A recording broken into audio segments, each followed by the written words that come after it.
নমস্কার বন্ধুরা, কম তেল মশলায় বানানো ব্রেকফাস্ট বা ডিনারে রুটির সাথে অথবা ভাত আর ডালের সাথে চেটেপুটে খাওয়ার মতো বরবটি ও আলুর মুখরোচক একটি রেসিপি আজ আমি আপনাদের সাথে শেয়ার করব, যেটা বাচ্চারাও অনায়াসেই চেটেপুটে খেয়ে নেবে। এর জন্য প্রথমেই এখানে আমি নিয়ে নিয়েছি 100 গ্রাম বরবটি এবং 2টো আলু। এখন আলু ও বরবটি আমি এইভাবে কেটে নিয়েছি।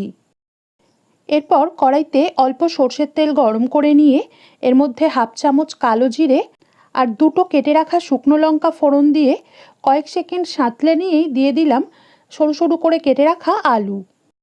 এর মধ্যে অল্প নুন ও হলুদ গুঁড়ো মিশিয়ে প্রথমে 1 থেকে 1.5 মিনিট মতো ভেজে নেব। এবার এটাকে ঢাকনা দিয়ে গ্যাস কমিয়ে আরও মিনিট 2 ভেজে নেব।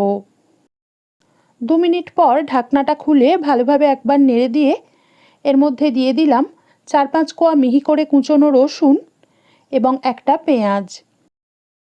এগুলোকে আলুর সাথে 1 মিনিট মতো ভেজে নিয়েই দিয়ে দিলাম কেটে রাখা বরবটি এবং এই বরবটির জন্য ঠিক যতটা লাগবে ততটা পরিমাণে নুন আর অল্প একটু হলুদ গুঁড়ো। সব উপকরণ আবারও ভালোভাবে মিশিয়ে একটু নেড়ে নিয়ে এটাকে ঢাকনা দিয়ে গ্যাস কমিয়ে সব কিছু 80% সিদ্ধ হয়ে আসা পর্যন্ত ভেজে নেব। মাঝে একবার ঢাকনাটা খুলে নেড়ে দিয়ে দিলাম সামান্য একটু জলের ছিটে। যেহেতু কম তেলে রান্নাটা করছি তাই আলু ও বরবটি যাতে ভালোভাবে সিদ্ধ হয়ে যায় তার জন্য অল্প একটু জলের ছিটে দিলাম। এখন এটাকে আবারও ঢাকনা দিয়ে গ্যাস কমিয়ে রেখে ভেজে নেব। কিছুক্ষণ পর বরবটি ও আলু 80% সিদ্ধ হয়ে এলে দিয়ে দিলাম 2 চিমটে মতো গোলমরিচ গুঁড়ো এবং একটা কাঁচা লঙ্কা কুচি। এরই সাথে দিয়ে দিলাম একদমই অল্প একটু দানা বাদ দিয়ে কেটে রাখা টমেটো। এখানে আমি একটা মাঝারি মাপের টমেটোর 4 ভাগের 1 ভাগ ব্যবহার করেছি। টমেটোর পরিবর্তে এই রেসিপিতে আপনারা অল্প একটু আমচুর কিংবা টমেটো কেচাপও দিতে পারেন।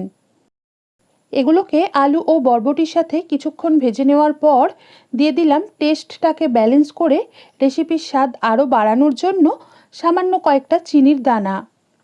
তবে এটা দেওয়া পুরোই ঐচ্ছিক, আপনারা না চাইলে বাদ দিতে পারেন। আর অল্প চিনি দেওয়ায় রেসিপিটা মিষ্টি একেবারেই হবে না। শেষে অর্থাৎ আলু ও বরবটি সিদ্ধ হয়ে এলে হাফ চামচ শুকনো খোলায় হালকা ভাজা পোস্ত মিশিয়ে গ্যাস বাড়িয়ে 1 মিনিট ভেজে নেব। তবে এই রেসিপিতে পোস্ত দেওয়াটা পুরোই ঐচ্ছিক। পোস্ত ছাড়াও একই পদ্ধতি অনুসরণ করে এই রেসিপি বানাতে পারেন। এবার স্বাদটা চেখে দেখে প্রয়োজন হলে অ্যাডজাস্ট করে নিয়ে গ্যাস বন্ধ করে একটা সার্ভিং প্লেট বা বাটিতে নামিয়ে নিলেই আজকের রেসিপি পরিবেশনের জন্য তৈরি হয়ে যাবে।